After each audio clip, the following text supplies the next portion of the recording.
ये शांति गीत पवन पुनीत पापों को मिटाने वाला है, हरि दर्श कराने वाला है। शांति गीत पवन पुनीत पापों को मिटाने वाला है, हरि दर्श कराने वाला है। ये सुख करिणी ये दुख हरिणी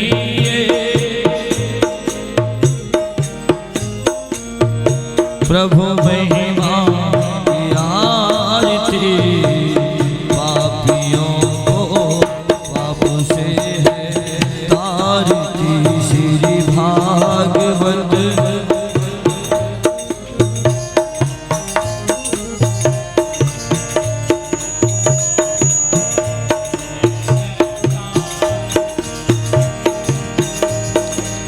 ये मधुर बोल जग पंथ खोल सज मार्ग बताने वाला है, बिगड़ी को बनाने वाला है। सिया राम यही घनश्याम यही, सिया राम यही घनश्याम यही, मधुसूदन की आरती। पाप से है तारती। श्री भागवत भगवत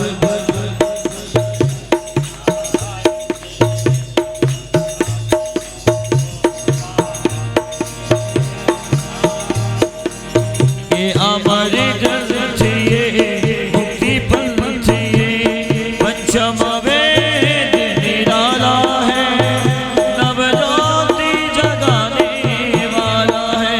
ये अमर ग्रंथ ये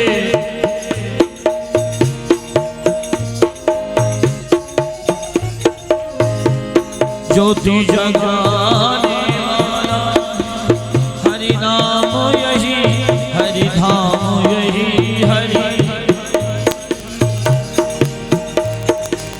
जग के कल्याण की आरती। पापियों को पाप से है तारती। श्री भागवत भगवान है आरती। पापियों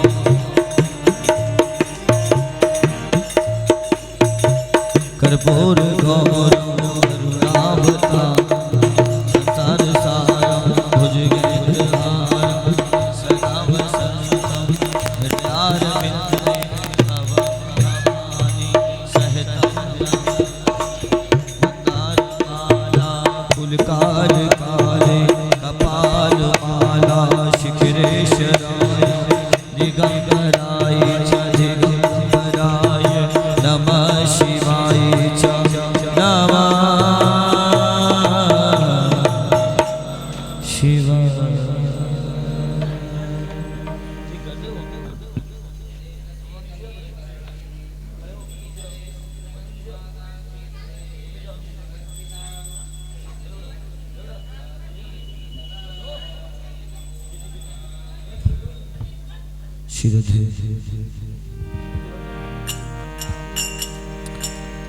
सभी भक्त यथा स्थान विराजमान हो जाएंगे।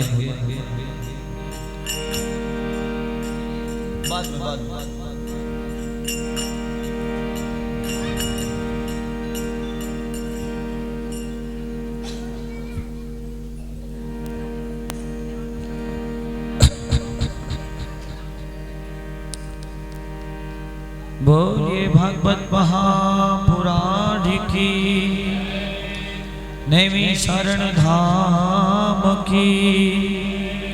जय जय श्री राधे श्याम।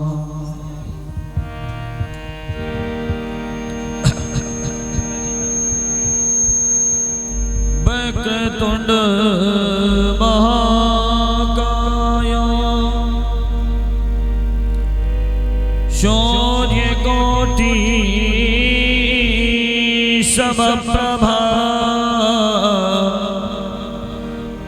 निर्विघ्नो कुरु मे देवो सर्वकार्येषु सर्वदा। जिनके सुमिरन से सदा होते पूरन का,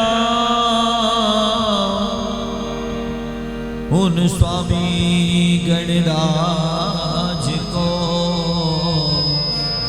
श्रद्धा सहित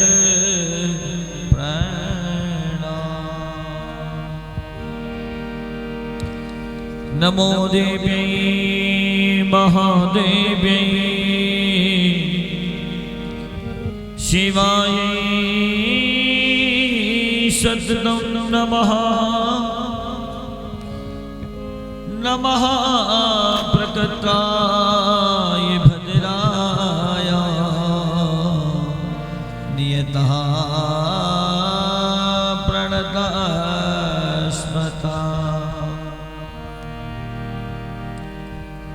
आइए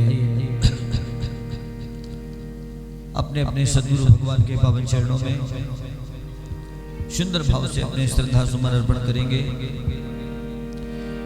गुरुर् ब्रह्मा गुरुर्विष्णु गुरुर्देवो महेश्वरा गुरुर्साक्षात्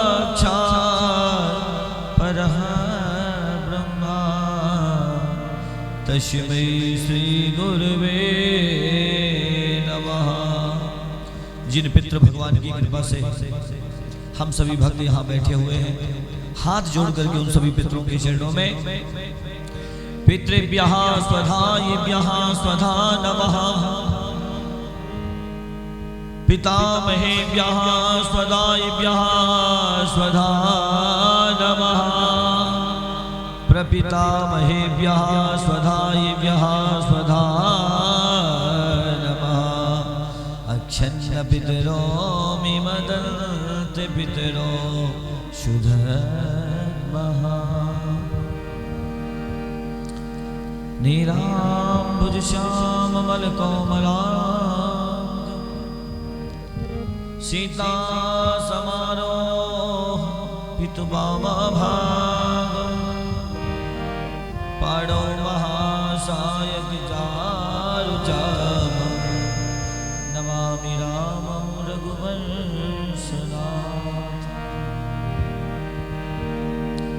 राम कथा के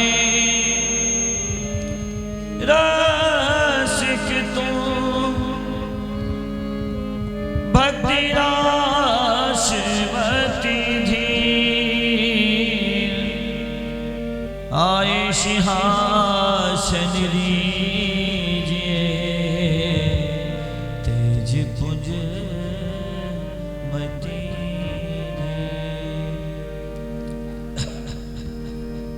नारायणं नमस्कृत्यं नरं चैव नरोत्तमं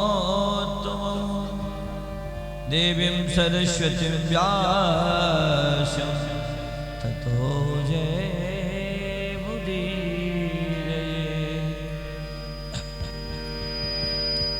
यं प्रवचन्तमनुपेतमपेतकृत्यं द्वैपायनो विरहकातर्याजुहा पुत्रेति तन्मयतया तं सर्वभूतहृदयं मुनिमानतोऽस्मि। सुंदर भाव से आइए भगवान की परम झांकी। किसी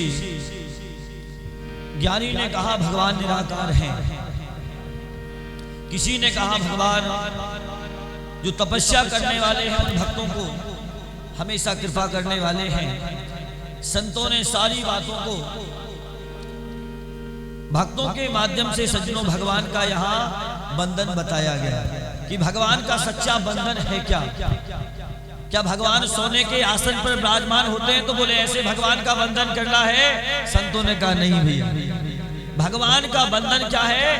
बोले सच्चिदानंद रूपाय विश्वोत्पत्त्यादि हेतवे तापत्रय विनाशाय श्री कृष्णाय वयं नमः, श्री कृष्णाय वयं नमः।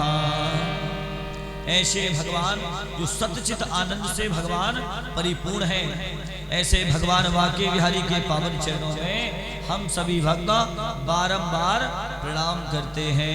बोले भक्त वत्सल भगवान की। आइए आज हमारे जीवन का सौभाग्य सज्जनों, जैसे सोने पे हम सुहागा किसी वस्तु को कहते हैं ना, वैसे ही आज हमारे जीवन का सोने पे सुहागा समय आया। जिस प्रकार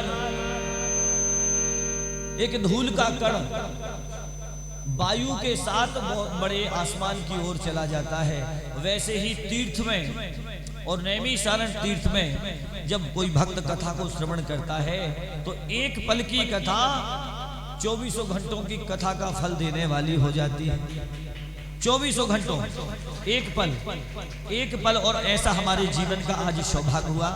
नैमिषारण्य भगवान की परम पावन कृपामयी भूमि है, और कृपा जहां भगवान की होती है वहां समस्त 88,000 ऋषि मुनि जहां तपस्या करते हैं। ऐसी परम पावन भूमि में हम सभी भक्त कथा श्रवण करने के लिए आज विराजमान हैं। भगवान के चक्र का निमि इस स्थान पर एक पल के लिए ठहर गया था, इसलिए इस भूमि को नैमिष अरण्य का मतलब होता है वन। तो ऐसी परम पावन भूमि में जहां भगवान का चक्र, और भगवान की चक्र का मतलब भगवान की कृपा यहां ठहर चुकी है, और यहाँ जो भक्त आते हैं एक पल भी भगवान का नाम का सुमरन कर लेते हैं, उन्हें साक्षात भगवान बाके बिहारी की कृपा प्राप्त हो जाती है। बोलिए भक्त वत्सल भगवान की।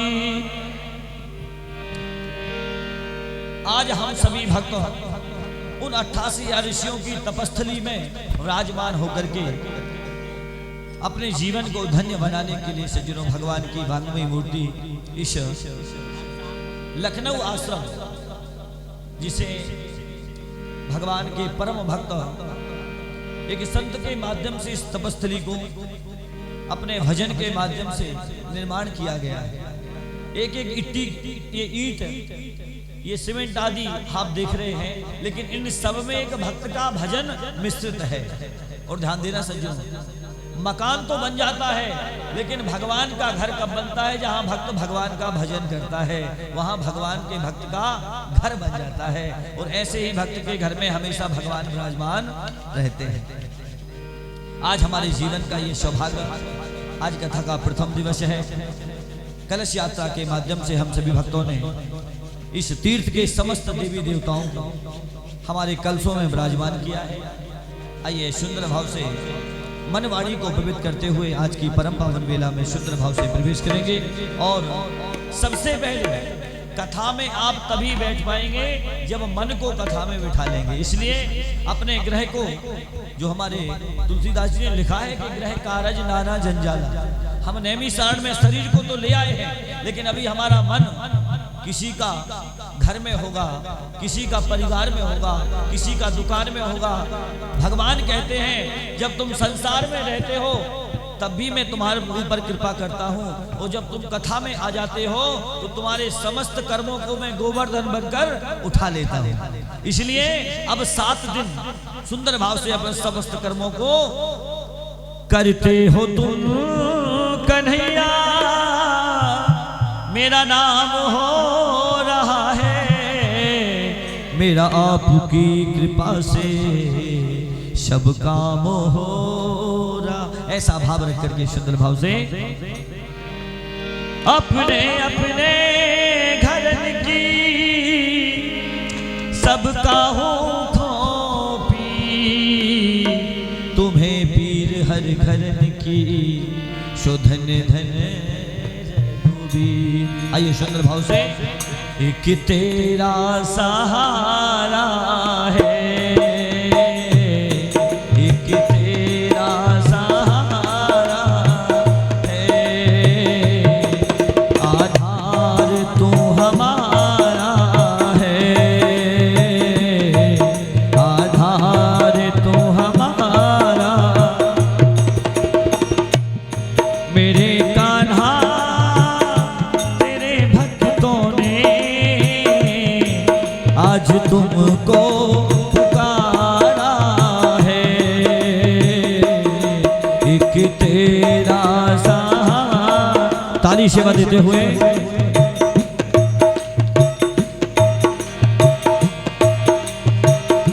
राधे राधे गोविंद गोविंद राधे राधे राधे गोविंद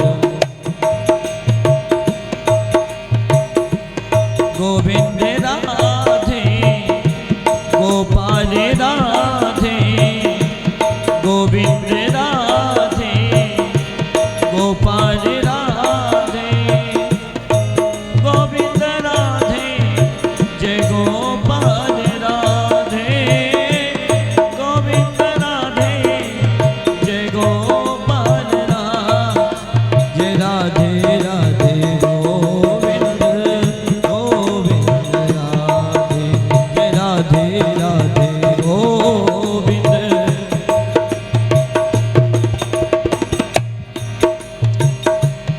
गोविंद राधे गोपाल राधे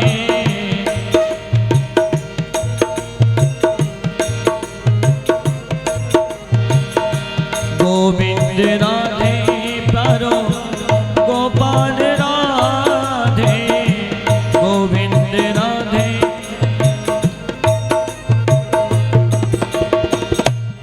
गोविंद राधे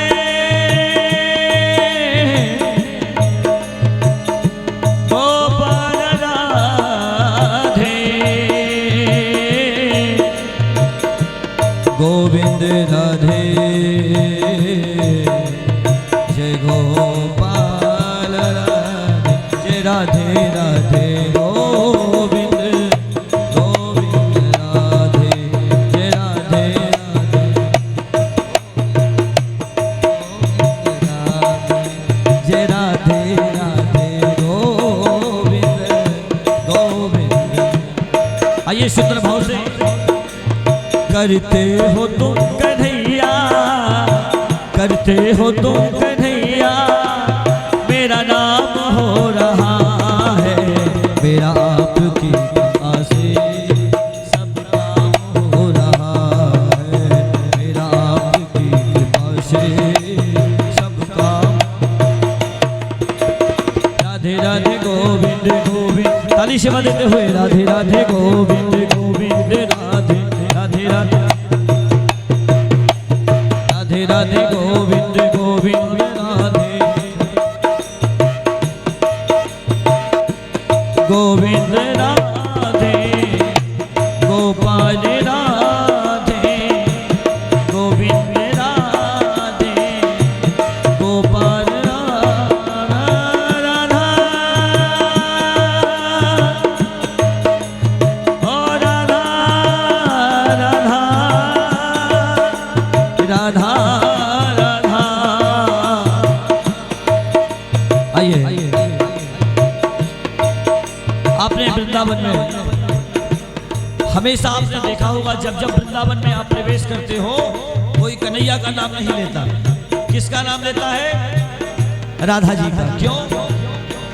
जिस संकल्प में कोई कामना नहीं होती राधा जी ने कभी कन्हैया से कुछ मांगा नहीं है, इसलिए वृंदावन के हर डाल डाल पर पात पात पर कन्हैया का नाम बाद में लिया जाता है और हमारी राधा जी का नाम पहले लिया जाता है। और जिस पर राधा जी की कृपा हो जाए उसे ही नैमी शरण की परम पावन भूमि में कथा श्रवण करने का लाभ मिलता है।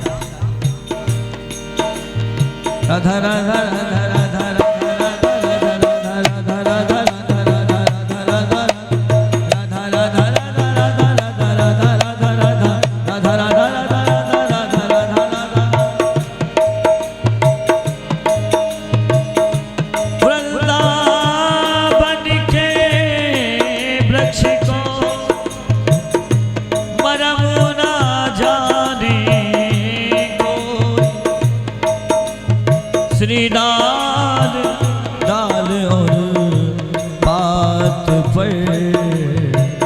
राधे राधे हो। राधे राधे राधे राधे राधे राधे राधे राधे राधे राधे राधे राधे राधे बोलिए राधे राधे राधे राधे राधे राधे राधे राधे राधे राधे राधे जय राधे राधे गोविंद गोविंद राधे राधे राधे गोविंद गोविंद राधे जय गोपाल राधे गोविंद राधे जय गोपाल राधे गोविंद राधे जय गोपाल राधे राधे नाम के कहने से सब काम होते हैं। राधे नाम के कहने से सब काम होते हैं। वो बाके बिहारी पिया वो बाके बिहारी पिया भक्तों के नाम होते हैं। वो बाके बिहारी पिया भक्तों के नाम। बोलिए भक्तवत्सल भगवान की। आइए सुंदर भाव से आज की प्रथम दिवस की परम पावन बेला में प्रवेश करेंगे।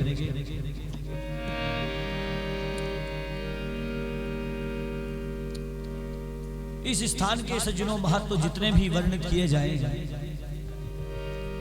मैंने आपको सबसे पहले बताया था, सबसे पहला दान यही इसी भूमि से चालू हुआ था। और किसने किया था? महर्षि दधीचि ने अपनी हड्डियों का दान देकर। और संसार में एक बात का हमेशा ध्यान रखना सज्जनों, ये धन का दान, अन्न का दान, मणियों का दान, ये सब दान सकाम भाव से हैं। लेकिन संसार में जो दान आप कर रहे हो, ये भी दधीचि ऋषि की तरह हड्डियों का दान है।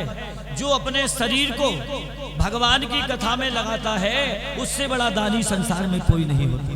संसार में लाखों रुपए दान तो व्यक्ति कर सकता है, लेकिन भगवान की कथा में अगर एक घड़ी भी कोई भक्त बैठ जाए तो संसार में भगवान की दृष्टि में वो सबसे बड़ा भक्त होता है। और हम 7 दिन आज के समय में अपने समस्त कर्मों को छोड़ना बहुत कठिन बात है। मोह के जंजालों में व्यक्ति इतना फंस चुका है और उससे बाहर निकलकर हम 600 किलोमीटर की दूरी तय करके यहाँ आए हैं।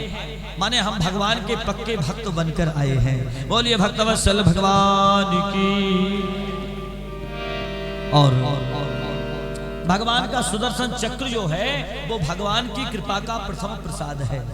जब जब भक्त पर कष्ट पड़े, आपने देखा होगा अम्बरीश को जब दुर्वासा जी ने श्राप दिया, दुर्वासा जी ने श्राप दिया तो सुदर्शन चक्र ने ही अम्बरीश की रक्षा की।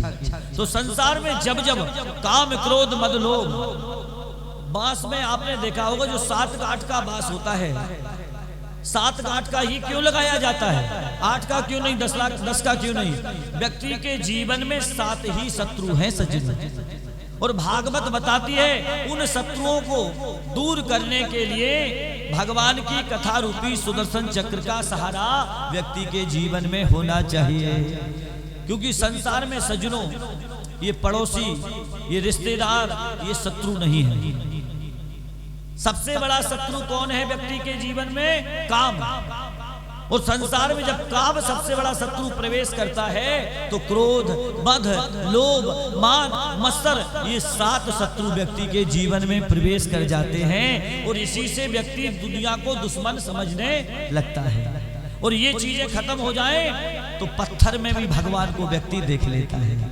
अगर ये चीजें हैं तो भगवान भी पास में हो तो भी नहीं दिखे। किसको नहीं दिखे? ना रावण को दिखे, ना कुंभकर्ण को दिखे। कितने भी ऐसे ऐसे लोग भक्त हुए, लेकिन जिसके जीवन में ये 7 चीजें नहीं हैं, उसके पास ज्ञान नहीं है, उसके पास ध्यान नहीं है, फिर भी वो भगवान के साथ रास करने में समर्थ हो जाता है। जैसे कि हमारी गोपियां, गोपियों के पास कोई ज्ञान नहीं था, लेकिन काम नहीं था, क्रोध नहीं था, लोभ नहीं था, मान नहीं था, मत्सर नहीं था, इसलिए भगवान ने अपने कृपा का प्रसाद उन्हें रास के रूप में दिया था। और सज्जनों, भगवान से जुड़ने का माध्यम ही कथा है। पुरुषार्थ से धन, पुरुषार्थ से वैभव, पुरुषार्थ से संसार के समस्त चीजें मिलती हैं, लेकिन भगवान की कृपा से भगवान की कथा जिसे मिलती है, कथा भगवान से जोड़ने का साधन है। संसार के वैभव को मांगने के लिए कथा में कभी मत जाना चाहिए। हम संसार के वैभव को मांगने के लिए कथा में जाते हैं तो ऐसी ही स्थिति बनती है। कपट रूपी खटाई में जब दूध पड़ता है तो दूध खराब हो जाता है। वैसे ही वो कथा रूपी अमृत जब हमारे सकाम भाव में मिल जाती है तो हजारों बार भी कथा सुनने से व्यक्ति का कल्याण नहीं हो पाता। ऐसे सुंदर, आइए सुंदर भाव से आज की कथा में प्रवेश करेंगे। जो कथा हम अपनी भूमि में, गांव में, शहर में सुनते हैं कि वे सूत जी महाराज ने नैमी सारण में ये कथा सुनाई थी। आज हम वो कथा स्वयं नैमी सारण में 88,000 ऋषियों की कृपा का प्रसाद पाते हुए इसी स्थान पर आज हम कथा को श्रवण कर रहे हैं। पद्म पुराण के अंतर्गत भागवत की महत्वता बताई गई। सजी क्यों बताई गई? क्योंकि अगर स्वयं व्यक्ति स्वयं की महिमा गान करे तो उतना प्रभाव नहीं पड़ता। जैसे कोई व्यक्ति ज्ञानी हो और वो स्वयं अपने ज्ञान की चर्चा करे तो लोग कहेंगे भैया ये तो मोह मियां मिट्ठू बन रहे हैं। और जो उसी ज्ञान की महिमा का वखान कोई पड़ोसी कोई दूसरा करे तो अच्छा लगता है।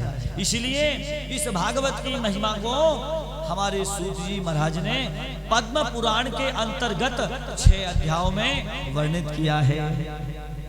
इन 6 अध्यायों में भागवत की महिमा को बताया गया और भागवत की महिमा के बाद भगवान की महिमा को बताया गया। यद्यपि भागवत में ही भगवान नारायण विराजमान हैं, लेकिन सबसे पहले भागवत ही श्रेष्ठ सार क्यों है सजी? जब इतने शास्त्र सब व्यास जी ने ही रचे थे, लेकिन फिर भी उतना लाभ नहीं मिला व्यास जी को जो भागवत रचना करने से मिला। ऐसे ही हमारे जीवन में हमने करोड़ों रुपए जोड़ लिए हो, अमेरिका में हमारा मकान भी बन जाए, हम बहुत ज्यादा ज्ञानी भी हो जाएं, लेकिन सच्चा सार भगवान के भजन में ही मिलता है। वैसे ही व्यास जी को सच्चा सार, सच्ची कृपा भगवान की कथा में ही प्राप्त हुई है। और अंतोगत्वा सज्जनों एक बात का हम सब जानते हैं, और उसी बात को अगर जिंदा में हम समझ जाएं तो मरने के बाद उसका लाभ हमें मिलेगा। अगर जिंदा में समझ जाएं कि संसार में अंतोगत्वा एक ही बात सत्य है, वो है राम नाम। और ये बात मरने के बाद नहीं, हम अपने जीवन में जीवित रूप में समझ जाएं तो भगवान की कथा, भगवान की कृपा, भगवान की कथा का प्रसाद वो हमारे जीवन में हमेशा हमारा कल्याण करने लगेगा। आइए पद्म पुराण के अंतर्गत सबसे पहले हमारे सूत जी महाराज ने भगवान को बंधन किया है सज्जनों। क्यों? बिना बंधन के जीवन में कृपा नहीं आती। बंधन एक ऐसा मुख्य भगवान से जोड़ने का साधन है। वंदन करने से भगवान की कृपा हमारे जीवन में आने लगती है। आज हमारे सूत जी महाराज ने सबसे पहले सज्जनों पद्म पुराण के अंतर्गत भगवान को वंदन किया। अनुष्टुप छंद में 4 चरणों में भगवान के समस्त कर्मों का विवेचन है। सच्चिदानंद रूपायो विशोत्पत्त्यादि हेतवे तापत्रय विनाशाय श्री कृष्णाय वयं नमः। सबसे पहले भगवान क्या है, भगवान का स्वरूप बताया सज्जनों। इस अनुष्टुप छंद के 4 चरण कर लीजिए आप, तो पहले चरण में भगवान के स्वरूप को बताया गया है। बोले भगवान का स्वरूप क्या है? बोले भगवान का स्वरूप है सच्चिदानंद रूपाय। बोले सत है भगवान, और सत का मतलब होता है जो भूतकाल में, भविष्य में और वर्तमान में कभी बदलता नहीं है। और आप कहीं भी भगवान का नाम लें, चाहे अंधेरे में लें, चाहे उजाले में लें, चाहे अमेरिका में लें, चाहे भारत में लें, राम का नाम कभी बदलता नहीं है। और इसी बात का अनुवाद भगवान गौरी शंकर महादेव माता पार्वती से कह रहे हैं। हे माता, हे देवी पार्वती, संसार में उमा कहूँ मैं अनुभव अपना, उमा कहूँ मैं अनुभव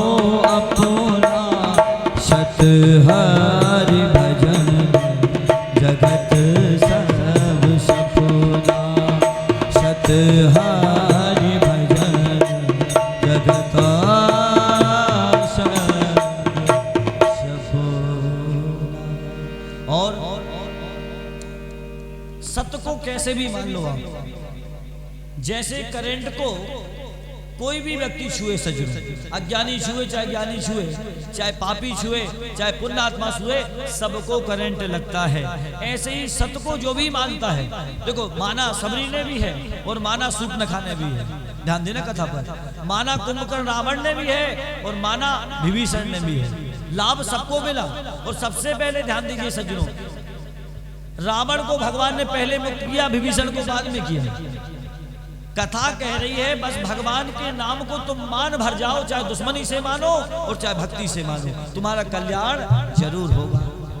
जैसे एक किसी व्यक्ति ने कहा भैया इस जंगल में शेर है, तो कुछ लोगों ने कहा भैया जंगल में अब शेर नहीं होते, शेर तो पुराने समय में होते थे, लेकिन हो सकता है खुदा ना खास्ता एक आध शेर अगर जंगल में आ गया और आपने अपनी सुरक्षा नहीं की तो परिणाम वो शेर हमें खा जाएगा। इसलिए सत्य को मान ही लेना चाहिए, कैसे भी रूप में मान लो। इसलिए भगवान सत्य है। दूसरा आया भगवान का स्वरूप, बोले चेतन। चेतन का मतलब क्या है सज्जनों? चेतन का मतलब भगवान, चाहे रामलीला को देख लो चाहे कृष्ण लीला, जितनी भी भगवान की लीलाएं हैं, भगवान को ये पता था कि हम जगत में क्यों आए हैं। उसी प्रकार इस मानव जीवन में सज्जनों 84 लाख योनियों में ये मानव जीवन इसलिए मिला है, साधन धाम मोक्ष कर द्वारा, ये साधन है मानव जीवन। और ये मानव जीवन इसलिए ही मिला है कि जीवन के कुछ क्षण भगवान के चरणों में हमारे बीत जाएं। और ये कब बीतेंगे? बोले भैया अभी 40 साल और रह गए हैं, अभी तो हम 20 साल के हुए। सज्जनों अंत समय व्यक्ति का उसी समय चालू हो जाता है जब व्यक्ति जन्म लेता है। व्यक्ति की आयु किसी लोगों ने शास्त्रों में कहा कि ये 100 वर्ष, 120 वर्ष, 200 वर्ष, लेकिन संतों ने कहा भैया जब व्यक्ति जन्म लेता है उसी समय उसकी मृत्यु निश्चित हो जाती है। इसलिए जन्म समय से ही जो जाग गया वो चेतन माना जाता है। हमारे बांके बिहारी क्षीर सागर में हैं, वहां भी आनंद स्वरूप रहते हैं। जब भगवान राम जी को सज्जनों शुक्रवार का समय था, मध्याह्न काल की वेला थी, उसी समय राजा दशरथ जी ने बताया कि बेटा तुम्हारा कल अभिषेक होना है। भगवान राम हंसने लगे। और शनिवार की प्रातः काल की वेला में माता कैकेयी ने बताया कि बेटा तुम्हें वनवास मिल गया, तब भी भगवान हंसने लगे। ये चेतन अवस्था कहलाती है। माने चेतन का मतलब है हर स्थिति में, चाहे वो दुख हो चाहे सुख हो, एक ही स्थिति में रहने वाला व्यक्ति, और वो हमारे बांके बिहारी आनंद का भी यही स्वरूप है सज्जनों। संसार में आनंद यथार्थ रूप में जहां मिले उसे लेने वाला केवल एक ही है, वो है हमारे बांके बिहारी। कालिया नाग पे नाच कर रहे थे भगवान, तब भी हंस रहे थे। माखन खाते थे गोपियों का, तब भी हंस रहे थे। ये है आनंद सज्जनों। और जिस दिन हमारे जीवन में हमें आनंद लेना आ जाएगा, उस दिन से हम अपने मानव जीवन को धिक्कारना बंद कर देंगे, क्योंकि ये मानव जीवन सज्जनों बड़े ही अमूल्य निधि है। बस इतना है सज्जनों कि अगर इस मणि को आप काम क्रोध की पोटली में बांध दोगे तो ये जहां भी जाएगा लाभ नहीं देगा, और इसी मणि को सत्संग में पिरो दोगे तो ये मणि, मीरा जी बता रही हैं कि संसार में सबसे बड़ी मणि क्या है? राम नाम की मणि सदगुरु भगवान की कृपा से मिलती है। यही बात मीरा जी ने बताई, और यही सच्चा ज्ञान हमारे जीवन में मीरा जी ने कलयुग में दिया। कलयुग की मीरा जी की चर्चा मैं इसलिए कर रहा हूँ क्योंकि ये कलयुग की बात है। लोग कहते भैया कलयुग में भजन नहीं हो पाता। अरे भैया सतयुग में भी पूरब से ही सूरज उगता था, त्रेता में भी उगता था, द्वापर में भी उगता था, और कलयुग में भी सूरज पूरब से ही उगता है। इसलिए बहानेबाजी बंद कि भैया कलयुग लगा है तो भजन काहे नहीं कर पाते। कलयुग में जितना फायदा है सज्जनों भजन का, उतना कहीं नहीं है, लेकिन भगवान के स्वरूप को समझना पड़ेगा। और भगवान कहते हैं भैया मुझे तुम्हारे मोती मणि नहीं चाहिए, मैं तो जैसा हूं वैसे तुम होकर आया करो। और हम क्या हैं सज्जनों, हमारी पहचान क्या है? किसी ने कहा भैया हम फलाने हैं, किसी ने कहा ठिकाने हैं। ये हमारी पहचान नहीं है। ना हमारी ज्ञान से पहचान होती है, ना धन से पहचान होती है। हमारी पहचान क्या है सज्जनों? अकड़ना भी जाना तूने, धकड़ना भी जाना है, व्यवहार को भी जाना तूने, व्यापार को भी जाना है, भाई को भी जाना तूने, बंधु को भी जाना है, लेकिन उसको नहीं जाना जिसके पास तुझको जाना है। भगवान को जानने के लिए भगवान कहते तुम मेरा अंश हो, और भगवान के अंश का परिचय क्या है? मानव जीवन का परिचय क्या है? ईश्वर अंश जीव अविनाशी। आगे की चौपाई ध्यान से सुनना। चेतन अमल सहज सुख राशि, ये मानव की पहचान है। ध्यान देना कथा पर सज्जनों, मानव की पहचान ये झूठे जगत में जो फंसा हुआ ना व्यक्ति, बोले भैया जब ज्यादा धन होता है तो बोले पहचान होती है, नहीं सही। सिकंदर के दोनों हाथ खाली थे, इसलिए सिकंदर ने बताया भैया धन से दो पहचान नहीं होती, भक्ति से भगवान भक्तों की पहचान होती है। और सज्जनों बताइए, आप खुद जानते हैं सबरी की चर्चा होती है कि कंस की चर्चा होती है? सबसे पहले सबरी की चर्चा होती जिसने जूठे बेर खिलाए थे। क्यों? सबरी ने अपनी पहचान पाली थी, और सबरी ने पहचान किससे पाई थी? सदगुरु भगवान से। मतंग ऋषि ने कह दिया था बेटा इस रास्ते पर हमेशा भगवान का इंतजार करना। इसी प्रकार ये सत्संग हमारा गुरु है, और ये गुरु हमें बताता है कि मानव जीवन में भगवान के स्वरूप को समझ जाओ, और भगवान के स्वरूप को तुम तभी समझोगे जब तुम अपने स्वरूप को समझ जाओ। और अपनों को आप स्वयं को नहीं समझ पाए तो भगवान को कैसे समझ पाओगे? ऐसे भगवान के सुंदर स्वरूप का सज्जनों वर्णन किया। दूसरे इसी पद में बताया गया कि भगवान करते क्या है, क्योंकि अगर भगवान हमारे जीवन का कल्याण नहीं करेंगे, क्योंकि इस घोर कलयुग में सज्जनों सूत जी महाराज कह रहे हैं ऋषियों, अगर टमाटर में भी फायदा ना हो तो व्यक्ति टमाटर भी नहीं खरीदता। इसलिए भगवान को बताया गया, जो भगवान को मानता है, भगवान के स्वरूप को मानता है, भगवान उसके जीवन के समस्त कर्मों के हेतु बन जाते हैं। यहाँ बताया गया विश्वोत्पत्त्यादि हेतु। जो मानव जीवन में अपने समस्त कर्मों का हेतु भगवान को मान लेता है, उसे फायदा क्या मिलता है? बोले तापत्रय विनाशाय। 3 प्रकार के ताप जो हैं सज्जनों, वो भगवान की कृपा से ही ठीक होते हैं। दैहिक दैविक भौतिक तापा, और राम राज का हुई नहीं व्यापा। अंत का जो चरण है सज्जनों ध्यान से सुनना। चौथा चरण जो बताया गया, भगवान को बंधन करो, लेकिन कैसे? सत्यनारायण की कथा भी कहती है कि जब तक तुम सापरिवार भगवान का भजन नहीं करोगे तब तक तुम्हारे जीवन में मेरी कृपा नहीं आएगी। इसलिए सापरिवार, और मानव जीवन का सापरिवार गोत्र से नहीं भक्ति से चलता है। आज हमारे सभी भक्त, किसी का नाम कुछ है, किसी का गोत्र कुछ है, किसी का गांव कुछ है, लेकिन आज ये सारा हमारा परिवार बन गया। परिवार बन के हम भगवान की कथा सुन रहे हैं। और भगवान के बंधन में बताया गया कि जब तक साथ में भक्ति नहीं होगी तब तक भगवान तुम्हारे बंधन को स्वीकार नहीं करेंगे। यद्यपि सुखदेव भगवान ने इस कथा को सज्जनों वर्णित किया है, इसलिए यहाँ राधा जी को श्री कहा गया। भागवत की लक्ष्मी कौन है? हमारी राधा जी। यहाँ श्री का मतलब लक्ष्मी से नहीं है, पैसे वाली लक्ष्मी नहीं। भक्ति की लक्ष्मी कौन है? जैसे संसार के कर्म बिना लक्ष्मी के नहीं चलते, वैसे ही सज्जनों भक्ति में बिना राधा के कुछ होने वाला नहीं है। इसलिए श्लोक में कहा गया श्री कृष्णाय वयं नमः। ऐसे सज्जनों भगवान को वंदन किया। यहाँ सूत जी महाराज के सामने 88,000 ऋषियों में से कुशल श्रोता कौन है? सौनक जी।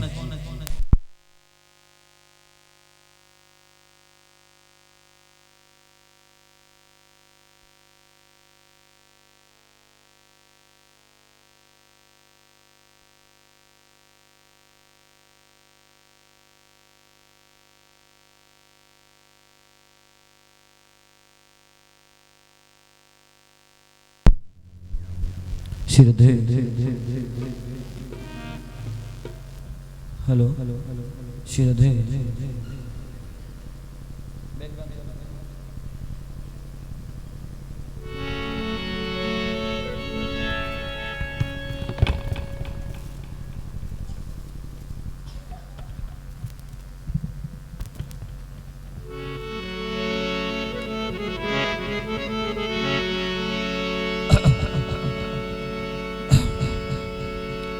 राम नाम की लूट है, लूट सके तो लूट, अंत समय पछताएगा जब प्राण जाएंगे छोड़। आइए 2 बार भगवान नाम संकीर्तन। राधे राधे गोविंद गोविंद राधे गोविंद राधे गोपाल राधे राधे राधे गोविंद गोविंद राधे गोविंद राधे गोपाल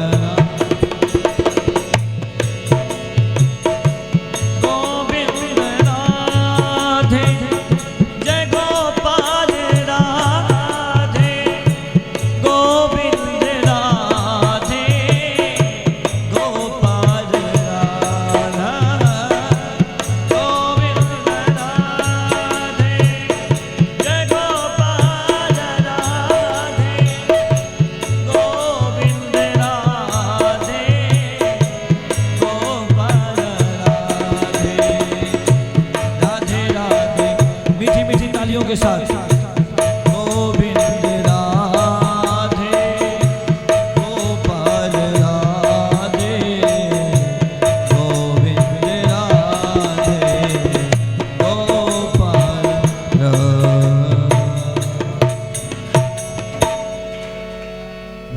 भक्तवत्सल भगवान की कहा भैया हमने इसे पहले भोजन करा दे, यही के माने करवाएगा तुम उन्हें जाने का वो पंडित जी कथा बंद कर दी। देखो अच्छा एक बात और बताए हम आपको, कथाओं के भाव 3 है सुनने के। एक कथा व्यवहार में सुनने पड़ा, जैसे कोनो काट दो हो कार्ड तो बोले भैया रिश्तेदार ने काट दो समझी ने दो तो जाने पर, तो जब भैया व्यवहार वाली कथा तो आए नो। फिर दूसरी कथा दबाव में सुनने पड़ा, कोनो अधिकारी नौकरी कर रहे हो कोनो के अपन तो बोले अब मालिक के कथा हो रही सुन में जाने पर, तो जब व्यवहार की भी कथा नो है जब कथा काय किया है, अगर आप को भाव ने बनो हो तो नेमी सार ने आ पाते। इसे जब कौन सी कथा है भाव की, और जब भाव वाली कथा करो भैया। और एक बात और बताए, अगर गुड़ियानी डोरी होए तो करंट पूरा नहीं पहुंचे, ठीक है। ऐसे अच्छे भाव से जयकारा बोलो, बोलिए भक्तवत्सल भगवान की।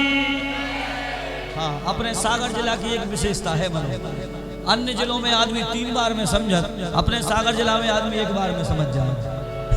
बोलिए भक्तवत्सल भगवान की।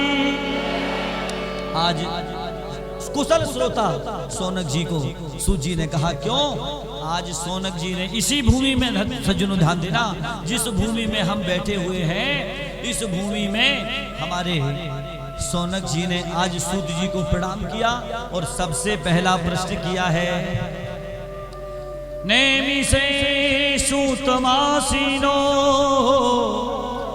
अभिवादु महामत। ध्यान देना कथा पर, कुशलहा सोन को, आज यहाँ सोनक जी को कुशल कहा गया क्यों, क्योंकि सोनक जी ने सुंदर प्रश्न किया, कुशलहा सोन को ब्रवीत। सोनक जी कहते हैं प्रभु बड़ा ही सुंदर प्रश्न, जैसा होता है व्यक्ति का वैसा ही उसे उत्तर मिलता है। प्रश्न इसलिए श्रोता को सबसे पहला पद दिया गया, श्रोता वक्ता ज्ञान निधि। वक्ता का नाम पहले नहीं आया, ध्यान देना सज्जनों, जैसी मनसा वैसी धारणा, इसलिए प्रश्न श्रेष्ठ होना चाहिए। आज सोनक जी ने प्रश्न किया, अज्ञान ध्वांत विध्वंसा कोटि सूर्य शम प्रभा। हे सूत जी, सुतख्या कथा सारम मम कर्ण रसायनम। हे प्रभु, आप हमारे अज्ञान को दूर करने के लिए करोड़ों सूर्य के समान हैं। एक बात का सज्जनों ध्यान रखना, श्रद्धा लभते ज्ञानम। जितनी ज्यादा श्रद्धा होती है उतना ज्यादा जीवन में ज्ञान प्राप्त होता है। श्रद्धा सबसे अटूट माध्यम है भगवान से जुड़ने का। श्रद्धा अगर है तो भगवान जाति पाति नहीं देखते, श्रद्धा अगर है तो भगवान गलती भी नहीं देखते, और श्रद्धा अगर नहीं है तो भगवान उद्धव को भी भगा देते हैं। जाओ उद्धव, गोपियों से श्रद्धा लेकर आओ, तब तुम सच्चे भक्त बन पाओगे। इसलिए आज सोनक जी ने अपनी श्रद्धा को प्रकट किया, और जब श्रद्धा प्रकट होती है तो सार सुनने का भाव भक्त का बनता है। आज सोनक जी महाराज ने कहा, प्रभु आप हमारे अज्ञान रूपी अंधकार को मिटाने के लिए करोड़ों सूर्य के समान हैं, और हमें ऐसी कथा श्रवण कराइए। सुतख्या ही कथा सारम मम कर्ण रसायनम। ध्यान देना कथा के प्रश्न पर। मम कर्ण रसायनम, और हम क्या ढूंढते हैं? बस सज्जनों ध्यान रखना, कथा का सार जो हमारे कानों को रस देने वाला हो, ये सोनक जी ने प्रश्न किया है। और जब ऐसा प्रश्न रहेगा तो घर की ना शांति बिगड़ेगी, ना व्यवस्थाएं बिगड़ेगी, हमारा प्रश्न ही उल्टा होता है। और सज्जनों, मैंने अभी पहले आपसे निवेदन किया था, कथा में पात्रता चाहिए, पात्रता। गंगा का जल हमेशा निर्मल होता है, कथा भी हमेशा निर्मल होती है, लेकिन गाय का दूध है तो निर्मल, लेकिन जिस गंजी में लगाया जाएगा अगर उसमें कचरा होगा तो क्या होगा? दूध में कचरा दिखेगा। ऐसे ही भगवान की कथा हम श्रवण करने आए हैं, करते भी हैं हजारों बार कथा। इतनी कथाएं कलयुग में तो इतनी कथा हो रही हैं भैया कि पंडित जी श्लोक भूल जाएं लेकिन जजमान श्लोक नहीं भूलते। लेकिन फिर भी परिणाम उल्टा क्यों? क्योंकि पात्रता नहीं है। अगर पात्रता नहीं आएगी तो भगवान की कथा हमारा कल्याण नहीं कर सकती। बिना पात्रता के कुछ नहीं होने वाला।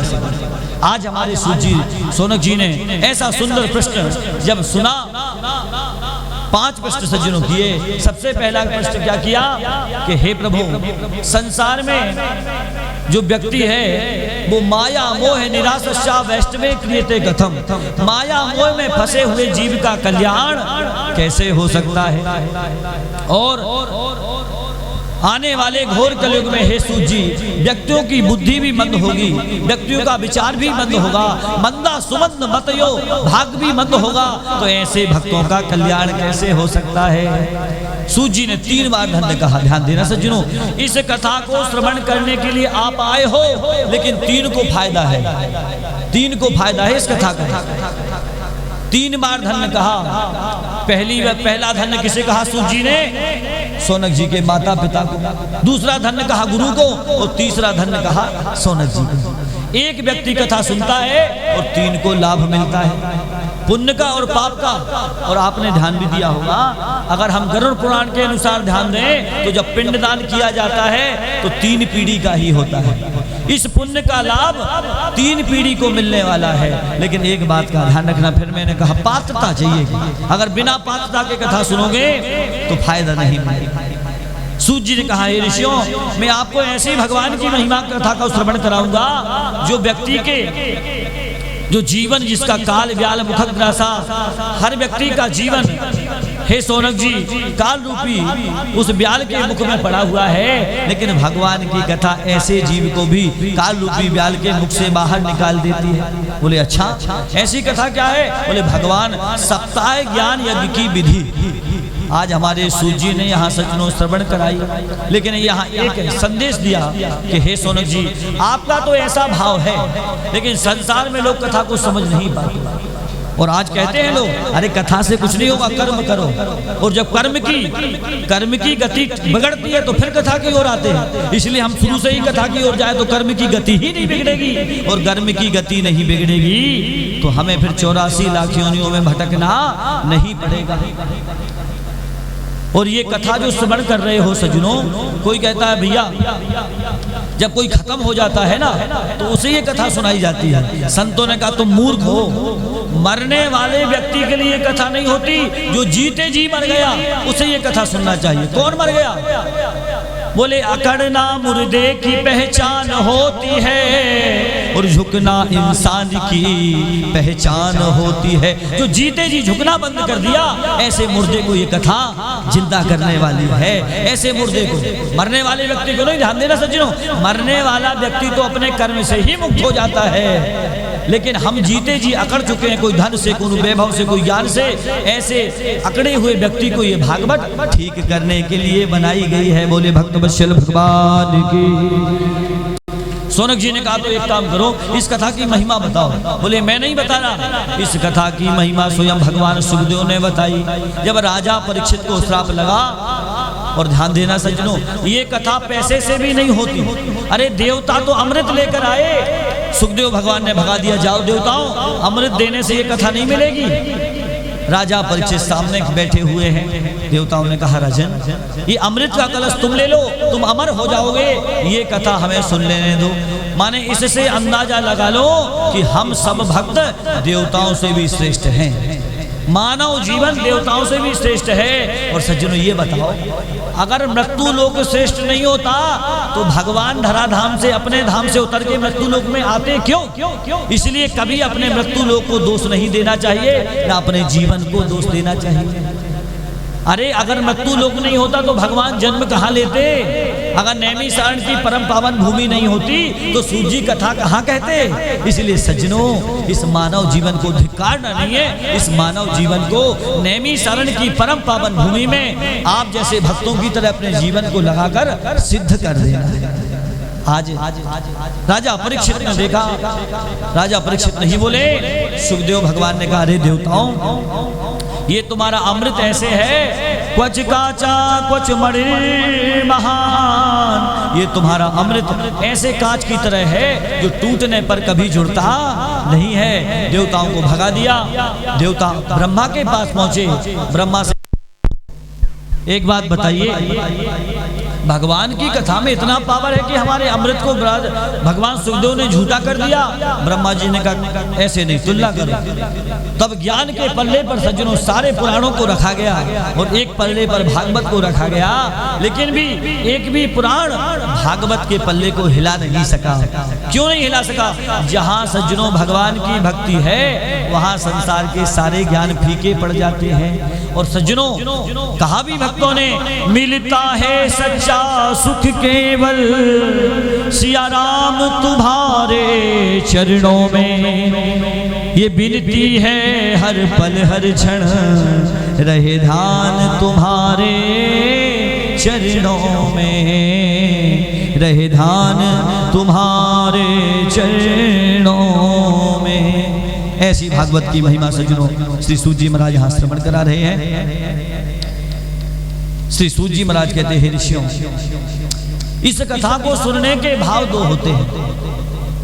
अगर इस कथा को समय पास करने के लिए सुनोगे तो ये कथा कल्याण नहीं कर पाएगी, और इस कथा को अगर भाव से श्रवण करोगे तो ये कथा मन वांछित फल देकर व्यक्ति के जीवन को मुक्त कर देती है। और कौन सा मुक्त है सज्जनों? ध्यान देना, मरने के बाद वाली मुक्ति नहीं, भागवत जीते जी मुक्ति देने वाली है। राजा परीक्षित के शरीर को भर सर्प ने डसा था, राजा परीक्षित जीते जी मुक्त हो गए थे। क्यों? राजा परीक्षित ने मन से भगवान की कथा को श्रवण किया था।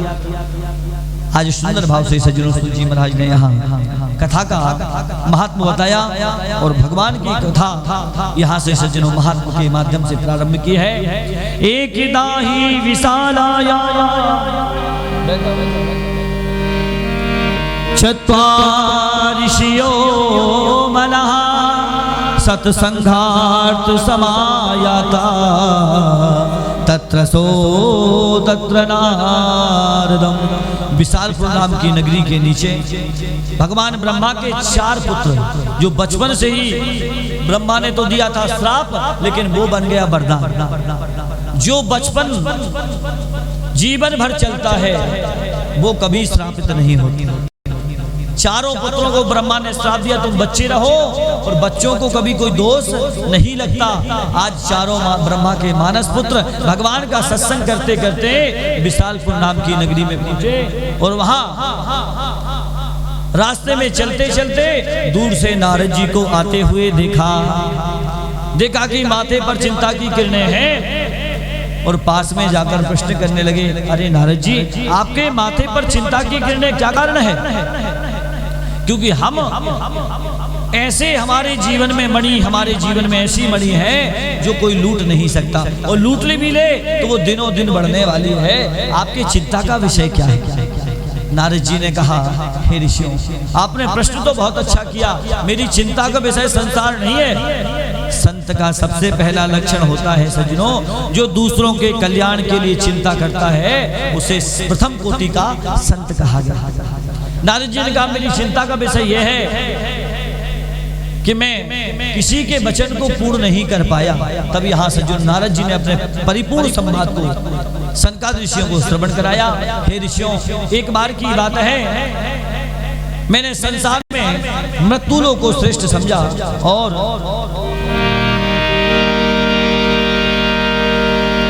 सारे लोकों में भ्रमण करते करते मैंने मृत्यु लोक में प्रवेश किया और वहां पर मैंने देखा गया काशी। मैं गया में पहुंचा, काशी में पहुंचा, पुष्कर में पहुंचा, लेकिन सब जगह पाखंड ही पाखंड नजर आया।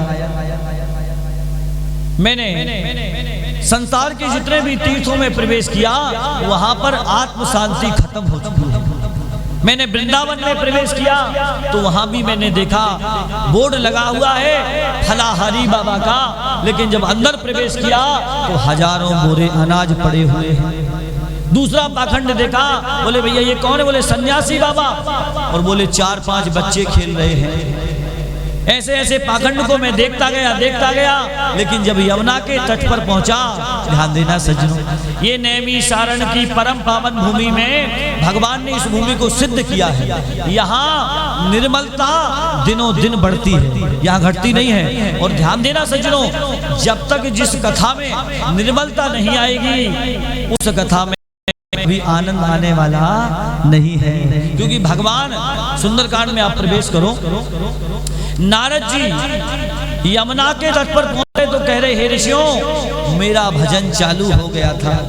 यमुना का तट क्या है? यमुना का तट है, भगवान राम जी बता रहे हैं, जब विभीषण आए रावण की लात खाकर तो लक्ष्मण ने कहा, बड़े भैया राक्षस आ रहा है, ये रावण का भाई आ रहा है। राम जी ने कहा, रावण का भाई नहीं है, जो मेरी ओर आता है वो भक्त होता है।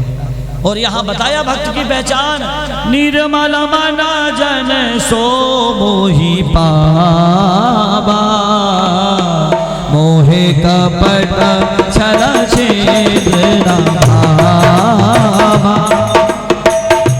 निर्मल मना जन सो मोहि पावा, मोहे कपट छल छेद न भावा। ध्यान देना कथा पर। नारद जी कह रहे हैं, जब यमुना के तट पर मैं पहुंचा तो मेरी वीणा अपने आप बजने लगी। उसी प्रकार इस नैमिष क्षेत्र में भगवान ने अपना जो चक्र का निमि का भाग था, उस निमि के भाग से सारी भूमि को शुद्ध कर दिया था। इस भूमि पर जो भी कथा सुनेगा उसका भाव अपने आप निर्मल हो जाएगा। बोले भक्तवत्सल भगवान की। नारद जी भी बता रहे हैं। और ध्यान देना सज्जनों, कथा कलयुग में ये सत्य बात है सज्जनों कि तीर्थों में पाखंड फैल चुका है। इसका परिणाम जहाँ जाओगे ना, मुस्कटा लाए चित्रकूट में जेबू भैया समय मिले, मुस्कटा लाए गोदावरी में पंडा मिले। जैसा ही तुम 100 को नोट देखें तो कहें आओ बच्चा, और 10 को कहें तो भाग, जो ही तो पाखंडा है। और कहूँ 1 रुपया चढ़ाइयो तो ऐसा मुस्कटा मार का कमर टूट जाए। ऐसे ऐसे पाखंडी कलयुग में जैसा ही 100 को नोट 500 को नोट बढ़ा थे तो पुजारी कहते भैया तुम हमारे जजमान आओ, और जैसे ही श्रद्धा बढ़ा थे तो पाखंडी कहते तुम हमारे जजमान नो, जो तो सबसे बड़ा पाखंड है। नारद जी कह रहे जब मैं यमुना के तट पर पहुंचा हूँ, मेरी वीणा अपने आप बजने लगी और हमारा भी निर्मल भाव बना। तब हमने भी सारण में आने का हमारा संकल्प बना। अगर देखा जाए सज्जनों तो कर्मों के जंजालों में जो रहता है वही लंका में रहता है, काम के बसीभूत, अभिमान के बसीभूत। और वहां से अभिमान रूपी रावण की जब लात खाता है और निर्मलता आती है तो हमारे राम जी सरकार सकुच दीन रघुनाथ विभीषण जब आए थे तो भगवान ने सकुच भाव से लंका का राजा बना दिया। ऐसे ही अगर हम संसार में अभिमान रूपी उस नगरी को त्याग कर नैमिषारण्य की परम पावन भूमि में कथा श्रवण करने आए हैं तो ये समझ जाओ कि भगवान की दृष्टि में अब हमारा नाम पक्का सील लग चुकी है। नैमिषारण्य में कथा हमने श्रवण कर ली, माने हम भगवान के परम भक्त अब बन चुके। आपने देखा होगा फाइल बढ़ती जाती है, पहले बाबू के पास जाती है, फिर बड़े अधिकारी के, फिर और बड़े अधिकारी के, लेकिन जब बड़ा अधिकारी एक बार सील लगा देता है तो वो फाइल संसार में सब जगह मान्य हो जाती है। ऐसे ही कथाएं आप संसार में सुनोगे लाभ तो मिलेगा, लेकिन नैमिषारण्य की भूमि में अब एक बार कथा सुनने का लाभ ये है कि अब संसार में तुम कहीं चले जाओ पक्की सील भक्ति की लग जाएगी। बोलिए भक्त वत्सल भगवान की। नारद जी ने अपनी व्यथा को सुनाया, मैं वृंदावन में पहुंचा और वृंदावन में मेरी बीना अपने आप बजने लगी। क्यों? वृंदावन के वृक्ष को मारा माना जाने को, डाल डाल और पात पर श्री राधे राधे हो। मैंने वृंदावन की परम पावन भूमि में देखा जुबा पे राधा राधा राधा नाम हो जाए। मैंने भक्तों को देखा, सब भक्त एक ही अर्जी लगाते हैं। क्या लगाते हैं? अरे किशोरी कुछ ऐसा इंतजाम हो जाए, किशोरी कुछ ऐसा इंतजाम हो जाए। जुबा पे राधा राधा राधा नाम हो जाए, जुबा पे राधा राधा राधा नाम हो जाए। किशोर कुछ ऐसा इंतजाम हो जाए, किशोर कुछ ऐसा इंतजाम हो जाए। राधा राधा श्री राधा श्री राधा श्री राधा राधा शिव देते हुए राधा श्री राधा श्री राधा श्री राधा राधा श्री राधा राधा राधा जो कहे सो डरा खोया, बैकुंठ को वास मिले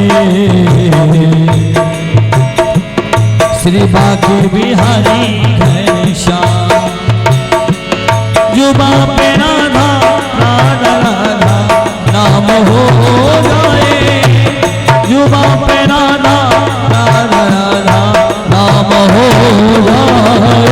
किशोरी कुछ ऐसा इंतजाम हो जाए, किशोरी कुछ ऐसा इंतजाम हो जाए। श्री कृष्ण गोविंद हरे मुरारी हे नाथ नारायण वासुदेव। श्री कृष्ण गोविंद हरे मुरारी हे नाथ नारायण वासुदेव। हे नाथ नारायण वासुदेव, हे नाथ नारायण वासुदेव, हे नाथ नारायण वासुदेव, हे नाथ नारायण वासुदेव। श्री कृष्ण गोविंद हरे मुरारी हे नाथ नारायण वासुदेव। श्री कृष्ण गोविंद हरे मुरारी हे नाथ नारायण वासुदेव। मेरी बीड़ा के एक एक तार से ध्यान देना। वृंदावन क्या है सजनों? वृंदावन हमारा मकान भी बन सकता है, जहाँ अपने बड़े गुणों की फोटो लगी हो, जहाँ तुलसी का पौधा हो, जहाँ गौ की सेवा हो, वो घर भी वृंदावन ही कहलाता है। और अगर वृंदावन में भी प्रवेश करो और एसी के कमरे में सोते रहो, रसमलाई खाते रहो, तो भी तुम्हारी बीड़ा से भगवान का नाम निकलने वाला नहीं है। अच्छा अपन भैया माताएं संख्या भी ज्यादा है, कहूँ कहूँ माताएं संकोच कर दे। अबे जब हमने श्री कृष्ण गोविंद हरे मुरारी कही तो माताएं सोच रही बताओ तुम ससुर को नाम हुई है तो संकोच पाप बन जाए। अरे भैया भगवान एक बात का और ध्यान रखना, हमेशा जब भगवान की कथा में तुम प्रवेश कर जाओ तो तुम्हारी दो ही परिभाषा है, गोपी और ग्वाल। इस कथा में आने वाला व्यक्ति न ठाकुर होता है, न पांडे होता है, न तिवारी होता है, न दुबे होता है। भगवान की कथा में आने वाला भक्त न महिला न पुरुष, केवल भक्त होता है। इसलिए जीवन में भगवान की कथा में संकोच नहीं करना चाहिए, न भगवान के भजन में। कभी कभी संकोच होता है, ये बुद्धि संकोच करती है। एक बार ऐसे ही हुआ, एक नई नवेली दुल्हन अपने ससुराल पहली बार आई तो सास ने कहा बेटा हमारे घर में ये सिनेमा देखना अभी चालू हुआ है नई नई बहुओं का, 10-20 साल पहले या तो रामायण पढ़वाई जाती थी या फिर दही मंथन आदि करवाया जाता था। तो बहू सास ने कहा बेटा एक काम करो, दही मंथन करो। बहू ने दही मंथन चालू किया। अब दही मंथन किया तो सीधी सी बात है माखन को लौंदा निकलेगा। सास को बुलाया, अरे सासू मैया ये माखन का लौंदा निकला है, इसको कहाँ रख दूं? सास बोली दारी की, बताओ 1.5 दिना भाव है, मेहंदी छूटी नहीं है, ससुर को नाव ले रही। अब बहू बेचारी क्या करे, चुपचाप बैठ गई। दूसरे दिन 7 दिन को नियम है तो दूसरे दिन फिर माखन निकालो। फिर उन्हें विचार करो कि अब क्या करें, कैसे बताएं कि सासू मैया जो माखन निकल आओ। वो इशारे में बोली एक कविता में, अरे सासू मैया अरे अब तो भूल भई मोरी मैया और अब ने हुई है भूल, और मटका में दद्दा डरे गोभी कैसे फूल। ऐसे भैया माताओं से विशेष आग्रह है कि यहाँ ससुर और जेठ का नाम नहीं, यहाँ तो सारे नाम मेरे बाके बिहारी के हैं। श्री कृष्ण गोविंद हरे मुरारी, हे नाथ नारायण वासुदेवा। श्री कृष्ण गोविंद हरे मुरारी, हे नाथ नारायण वासुदेवा।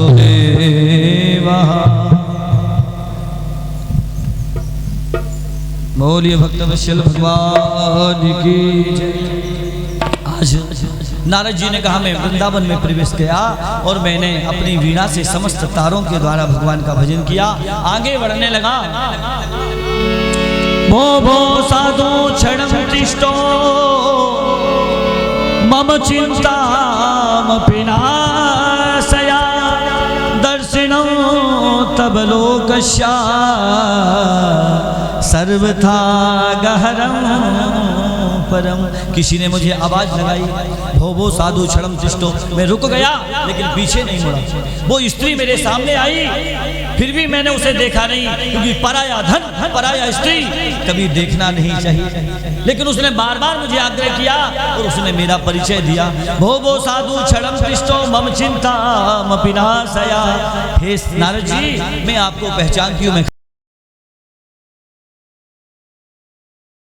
मात्र से समस्त दुखों का नाश हो जाता है। दर्शनम तब लोकस्य सर्वथा गहरम परम। समस्त पापों का नाश। ध्यान देना सज्जनों, कथा पर विशेष रूप से ध्यान देना। भगवान के दर्शन करने से भी उतना लाभ नहीं मिलता जितना भक्त के दर्शन करने से लाभ मिल जाता है। भक्ति कह रही है मैंने सुना है आपके दर्शन जिसे मिले, चाहे वो ध्रुव हो चाहे प्रहलाद हो, सबने भगवान को पा लिया। इसलिए आप मेरे कष्ट का निवारण कीजिए। नारद जी ने कहा देवी पहले आप अपना परिचय दीजिए।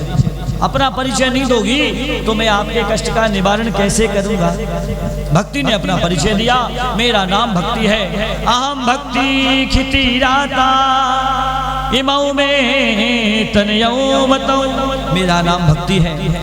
कर्नाटक में मैंने जन्म लिया, महाराष्ट्र में पली बड़ी, लेकिन गुजरात में जब पहुंची तो धन के पुजारियों ने मेरे जीवन को नष्ट कर दिया। मेरे दोनों पुत्र, भक्ति के पुत्र कौन है सज्जनों? ज्ञान और वैराग्य। कथा ध्यान देना सज्जनों, ये भागवत हमें बता रही है कि भक्ति भी कैसे करना है। ऐसी भक्ति नहीं करने तांबे के लोटा में जल डालो, वही में फूल डालो, वही में चंदन डाल लो, और अगर पुजारी ने जल ने चढ़ा दो मैया को तो देरी पे 1 किलो जल चढ़ाया है और तो साथिया बनाया है। ऐसी भक्ति भगवान स्वीकार नहीं करते। कौन सी भक्ति स्वीकार करते? ज्ञान और वैराग्य पुष्ट होना चाहिए।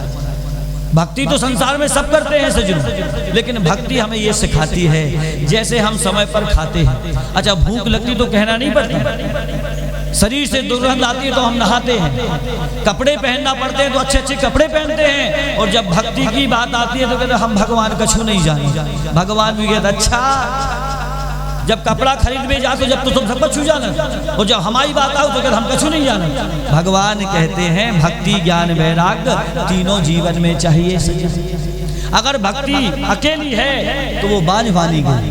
भक्ति ने कहा मेरे दोनों पुत्र वृद्ध अवस्था को प्राप्त हो चुके, मेरा तो कोई महत्व नहीं, और उस माँ का जीना ही क्या जिसके पुत्र वृद्ध हो जाएं और माँ युवावस्था को प्राप्त हो जाए। नारद जी ने कहा देवी चिंता मत करो, मैं नारद में संकल्प करता हूँ तुम्हारे दोनों पुत्रों के दुखों का निवारण करूंगा। नारद जी ने संकल्प किया और कहा देवी आपके बच्चों के वृद्ध होने का कारण ये कलयुग आ चुका है। भक्ति ने कहा प्रभु एक बात बताइए, जब इतना खतरनाक कलयुग है तो भगवान के परम भक्त राजा परीक्षित ने इस कलयुग को स्थान ही क्यों दिया? नारद जी ने कहा देवी कलयुग में है तो 99 अवगुण, लेकिन एक बहुत बड़ा फायदा है। बोले क्या? बोले अन्य युगों में जो तप से जो स्वाध्याय से फल मिलता था वो केवल भगवान के राम नाम के गुण गाने से मिल जाता है। कलयुग योग यज्ञ नहीं जाना, केवल एक राम गुण गाना। इसलिए राजा परीक्षित ने कलयुग को स्थान दिया। लेकिन देवी आप चिंता मत करो, यहाँ सज्जनों नारद जी ने गीता का पाठ किया, निगमों का पाठ किया, लेकिन ज्ञान वैराग्य को जगा नहीं सकी। नारद जी ने विचार किया, बताओ अंतोगत्वा नारद जी के मन में विचार आया। सूर्य भगवान को प्रणाम किया। सूर्य भगवान ने कहा नारद जी सत्संग करो। नारद जी को बोले सूर्य भगवान क्या भावरे हो गए? ध्यान देना कथा पर सज्जनों। सूर्य भगवान से कहा नारद जी ने तुम बावरे हो गए? अरे मैंने निगम सुनाए, वेद सुनाई, ये क्या भगवान का भजन नहीं है? बोले है, लेकिन संसार में हे नारद जी एक बात बताओ, आम के पत्तों में रस होता है कि आम के फल में?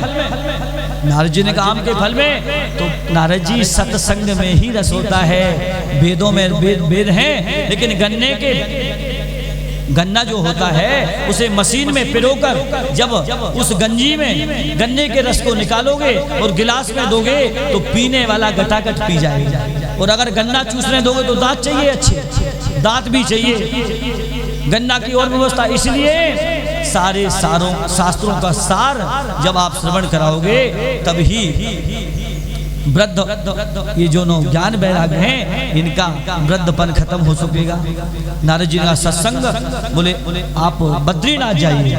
नारद जी बोले हे भाइयों, मैं बद्रीनाथ सत्संग ढूंढने जा रहा था, लेकिन मुझे लगता है आपके दर्शन हो गए तो मुझे सत्संग यही मिल जाएगा। ध्यान देना कथा पे। जिस समय तुम्हें संत का दर्शन होने लगे, जिस समय तुम्हारे जीवन में सत्संग आने लगे, उस समय तुम्हें कहीं जाने की आवश्यकता नहीं। समझ जाओ भगवान की कृपा तुम्हारे जीवन में आ गई है।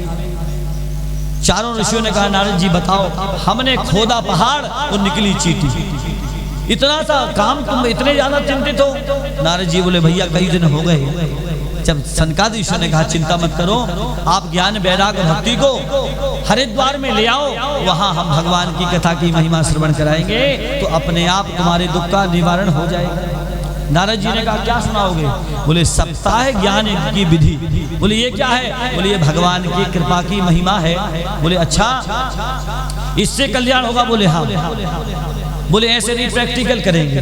तब सज्जनों हमारे सनकादिक ऋषियों ने यहाँ हरिद्वार के परम पावन, जिसे सुक्ताल कहते हैं, सुक्ताल की अभी 2-3 महीने पहले कुछ भक्त गए थे, यहाँ बैठे हुए हैं। सुक्ताल की परम पावन भूमि में, जहाँ हरिद्वार के आनंद नाम के वन में हमारे सनकादिक ऋषियों ने नारद जी को सप्ताह ज्ञान की विधि श्रवण कराई थी। आज नारद जी ने कहा ये कथा कैसे श्रवण करना है? बोले अकेले नहीं करना, आप सभी ऋषियों को बुलाइए, मुनियों को बुलाइए। आज नारद जी ने भृगु से कहा, भृगु ने भरद्वाज से कहा, हजारों ऋषि मुनि सज्जनों हरिद्वार की परम पावन भूमि में विराजमान हो गए और यहाँ हमारे संतादिशियों ने सुंदर भाव से भगवान के स्वरूप का बंधन किया। और भगवान के स्वरूप का बंधन किया तो हर एक भक्त के हृदय में भगवान की झांकी विराजमान हो गई। बोले भक्तवत्सल भगवान की। भगवान की भक्ति की कथा को श्रवण करते हुए आज हर एक भक्त की ताली बजने लगी। आज हर एक भक्त नाचने लगा। और ध्यान देना सज्जनों, जब भगवान की कथा में ताली अपने आप बजने लगे तो समझ जाओ भक्ति ज्ञान वैराग जागृत हो चुके हैं। जब भगवान की कथा में तुम नाचने गाने लगो तो समझ जाओ कि तुम्हारे जीवन में भक्ति ज्ञान वैराग ने प्रवेश कर दिया है। नारद जी ने कहा, प्रभु आपने कहा था भक्ति ज्ञान वैराग। तब समस्त संसार के ऋषियों के सामने हाथ करके संसार ऋषियों ने बताया, नारद जी इन समस्त भक्तों के हृदय में भक्ति सुतौते तरणो गृहीत्वा। आज भक्ति स्वयं बोल उठी, नारद जी मेरे दोनों पुत्रों का भी कल्याण हो गया और मेरा भी कल्याण हो गया। बोले भागवत भगवान की। और आज भक्ति स्वयं भक्ति सुतौते तरणो गृहीत्वा प्रेमे की रूपा सहसा विरासी श्री कृष्ण गोविंद हरे मुरारी हे नाथ नारायण वासुदेवा कृष्ण गोविंद हरे मुरारी हे नाथ नारायण वासुदेवा। सभी के हृदय में भक्ति नाचने लगी। सभी भक्तों के हृदय हाथों से तालियां बजने लगी। श्री कृष्ण गोविंद हरे मुरारी हे नाथ नारायण वासुदेवा श्री कृष्ण गोविंद हरे मुरारी हे नाथ नारायण वासुदेवा।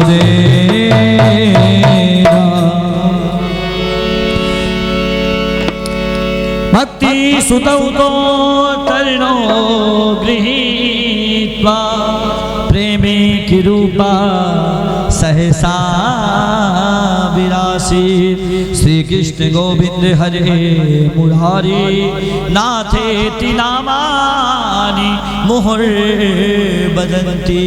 आज सभी भक्तों के हृदय में, ध्यान देना सज्जनों, भगवान की कथा का लाभ भक्ति ज्ञान वैराग हमारे जीवन में आ गए हैं। ये पता कैसे चलेगा? ये पता कब चलेगा? किसी ने कहा प्यास लगती है तो पनघट की याद आती है, उम्र ढलती है तो मरघट की याद आती है, लाज लगती है तो घूंघट की याद आती है, लेकिन जब प्रेम बढ़ता है तो कान्हा की याद आती है। तो भक्ति ज्ञान वैराग आ गए हैं, इसका एक ही अंदाजा है, जब तुम्हारा मन संसार में कम लगे और भगवान में ज्यादा लगे तो समझ जाओ भक्ति ज्ञान वैराग तुम्हारे जीवन में आ गए हैं और तुम्हारे 7 दिन की कथा का जीवन सफल हो गया है। बोले भक्तवत्सल भगवान की। आज की कथा को भगवान के चरणों में ही अर्पण करेंगे। कल गोकर्ण उपाख्यान के माध्यम से धुंधकारी को तारने वाली कथा, लेकिन कौन सा धुंधकारी? जो ये हाथ मिले थे काय के लिए? भजन करने के लिए, और जर्दा मलमल करके धुंधकारी बन चुका है। ऐसे व्यक्ति को तारने के लिए कथा है। बाणी मिली थी, बाणी काय के लिए मिली थी? क्यों मिली थी बाणी? इसलिए मिली थी भैया, शब्द संभाल के बोलिए, शब्द के हाथ न पाओ, और एक शब्द है औषधि, एक शब्द है घाव। ये बाणी को सुधारने के लिए भागवत है। भगवान ने बंसी बजा के हमें भेजा था और हम बताओ सूखा बांस बन गए, और बंसी जब भी बजती है मीठा सुर निकलता है। इसलिए कथा ऐसे धुंधकारी को तारने के लिए कल की कथा को हम श्रवण करेंगे। आज की कथा को भगवान के चरणों में अर्पण करेंगे। कल हमारे तिवारी जी, नारायण तिवारी जी के माध्यम से नैमी सारण की परम पावन भूमि का महत्व आपको बताया जाएगा सुंदर भाव से। एक एक स्थान का ललिता देवी हत्या हरण, अगर हमारे परिवार में 3 पीढ़ी में किसी ने हत्या कर दी हो तो यहाँ पितरों का 51वां पीठ है। ब्रह्म कपाली, पुष्कर, गया जी। उसके बाद ये ऐसा तीर्थ है जहां कथा पिंड से नहीं, यहाँ कथा श्रवण करने से पितरों की मुक्ति हो जाती है। तो हत्याहरण तीर्थ, ललिता धाम, अन्य समस्त धामों की महिमा हमारे तिवारी जी कल आपको बताएंगे। आज की कथा हम भगवान के चरणों में अर्पण करते हैं। अब थोड़ा सा आप लोग बताइए, पूजा का समय कितने बजे का रखा जाए? 8:30 बजे का, 8 बजे का, 9 बजे का? 9 बजे का। हाँ, 9:05 पे आओ तो पूजा चालू हो जाए, क्षमा करिए, क्योंकि आपका समय ले रहे हैं हम। 9 बजे माने 8:45 बजे आना पड़ेगा। जब 15 मिनट में थाली लगाओगे तो 9 से 10 बजे तक पूजन चलेगा। 10 बजे से आधे घंटे में सिर्फ अभिषेक होगा। एक एक कटोरी लाना है। अपन ने पूजन की व्यवस्था ऐसी बनाई है कि आपके गोपाल जी, आपके गणेश जी और भगवान शंकर की मूर्ति आप स्वयं बनाएंगे, अपने अपने स्थान पर उनका पूजन करेंगे। जो भी सामग्री की कमी होगी आपको यहाँ से दी जाएगी। 9 से 10 तक देवताओं का पूजन होगा। हमारे पंडित जी पाठ करेंगे सबके निमित्त, क्योंकि मूल पाठ से ही भागवत की पूर्ति होती है। कथा का सार तो आगे पीछे भी हो जाता है। तो 9 से 10 तक पूजन चलेगा। अब नाश्ता आपको पहले करना कि बाद में? 10 बजे। 10 बजे स्वल्पाहार होगा और 1 बजे का समय भोजन का रखेंगे अपन। 1 से 2 बजे, 2:30 बजे तक रेस्ट करेंगे। 2:30 से 5:30 तक भगवान की कथा को श्रवण करेंगे। और रोज एक एक धाम की आरती 5:30 बजे से हमारे साथ आप चलेंगे तो हम आपको बढ़िया, क्योंकि संध्या आरती का बहुत महत्व है, संधि काल की भक्ति का बहुत महत्व होता है। तो इस प्रकार ये सारे नियम रहेंगे। आज की कथा भगवान के चरणों में अर्पण है। बोलिए भक्तवत्सल भगवान की। और एक धन्यवाद आपको भी, 24 घंटे की यात्रा करने के बाद भी राम काज कीने बिनु मोह कहा विश्राम। हनुमान जी की कथा है, तरह आपने सबने कथा सुनी है। बोले भक्तवत्सल भगवान की। कल के पूजन में हमारे चौबे जी आपको आइडेंटिटी दे देंगे। सबके नाम से आइडेंटिटी बनाई गई है, उसमें समिति के नंबर हैं। अगर आप कहीं यहाँ, क्योंकि भीड़ अब बढ़ेगी, शरद पूर्णिमा पे बहुत बड़ा मेला लगता है यहाँ, तो भीड़ बढ़ेगी, तो उसमें नंबर दिए हुए हैं। इसलिए उस नंबरों से आप यहाँ तक। ये लखनऊ आश्रम है। ये क्या, कौन सा नाम है इस आश्रम का? नाम लखनऊ आश्रम। तो आप ललिता धाम का मंदिर है ये। अगर भूल जाते हैं तो किसी से भी पूछ सकते, भैया लखनऊ आश्रम हमें जाना है। आइए भगवान की 2 बार नाम संकीर्तन कर लें, आरती करेंगे। आरती के बाद प्रसाद आदि की व्यवस्था चौबे जी प्रसाद की, चिंटू पंडित जी प्रसाद की व्यवस्था बनाओ। और एक निवेदन और आपसे करें, ये कथा आप सबकी है, इसलिए हम मंच से कोई विशेष नाम नहीं बोलेंगे। सबको पूजन में शामिल होना है, सबको आरती करना है, सबको जो भी, किसी को विशेष नाम से नहीं पुकारेंगे, क्योंकि ये आप सबकी कथा है। बोलिए भक्तवत्सल भगवान की।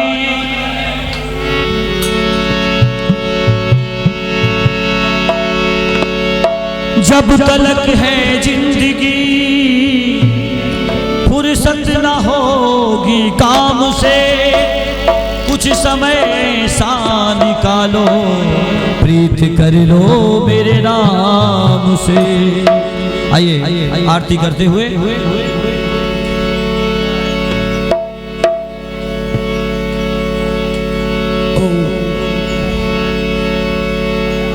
राधे राधे गोविंद गोविंद राधे राधे राधे गोविंद गोविंद राधे राधे गोविंद गोविंद।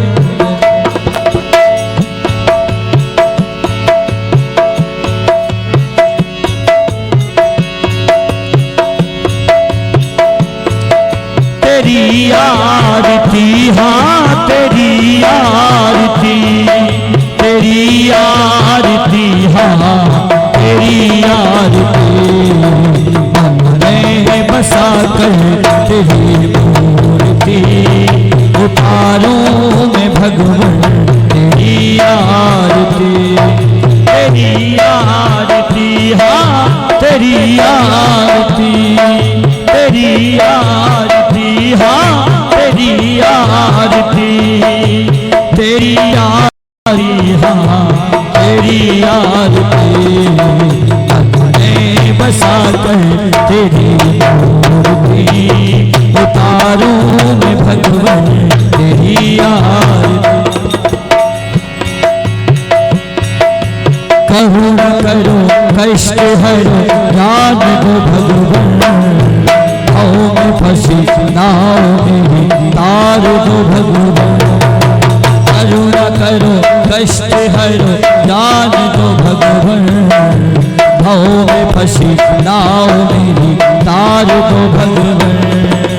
दुखों की दवा तुम्हारे पास है, दर्द की दवा तुम्हारे पास है।